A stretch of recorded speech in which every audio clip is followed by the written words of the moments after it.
Hi guys! Share ko yung story namin sa immigration palabas ng Philippines. So, pagdaan namin sa immigration, tatlo kami, ako, husband ko, daughter namin.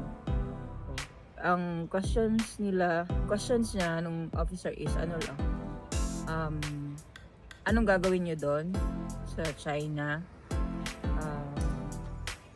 Sino kasama mo? So since tinuro ko lang yung husband ko to kay daughter ko. And then, kailan na ang balik? Yun lang. And then, ano na? Approve na agad. And then, same lang din sa daughter ko, sa husband ko. Mabilis lang pag pamilya kayo.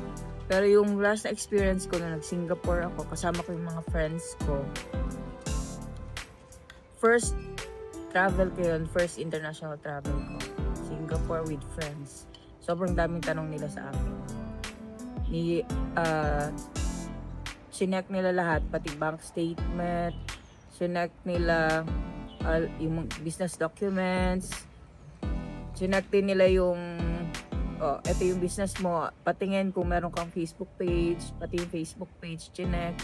And then, buti na lang nagprint din ako ng mga pics ng kasama ko kasi tinanong, sino mga kasama mo? So pinilasan ko yung pictures nila. And then, grabe tagal nung ako lang mag-isa.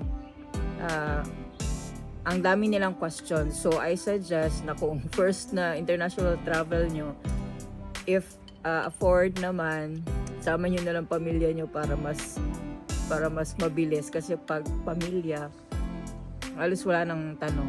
Nung nag-Hong Kong din kami, wala na talagang tinanong sa amin, tinatakan agad yung passport namin. So yun yung paglabas namin na Philippines. Papasok naman dito sa China.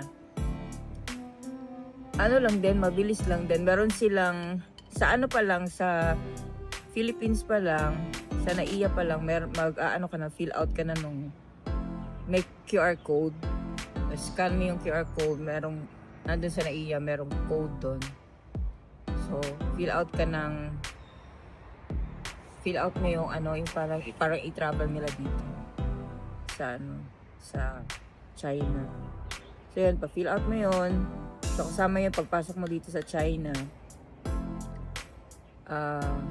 Pagdaan mo sa immigration officer, ang tanong lang is hanggang kailan kayo dito sa China, anong gawin nyo dito? Yun lang yung dalawang tanong. So, mabilis lang yung at saka ang isa pa na tinanong, saan kayo magstay? So, dapat alam mo kung saan kayo magstay. So, tapos meron palang isang nangyari sa husband ko nung last time na nag-China din kami. Hinanapan siya ng boarding pass. Yung boarding pass nasa akin na. So medyo natagalan siya. Buti na lang nakapasok siya ng walang problema. So next time yung boarding pass dapat yung nasa iyo talaga. So yun lang so far. Yun lang yung kwento. Wala namang ang mga immigration officers sa Philippines poker face lang. Siyempre, trabaho nila yun eh. Ganun talaga yun.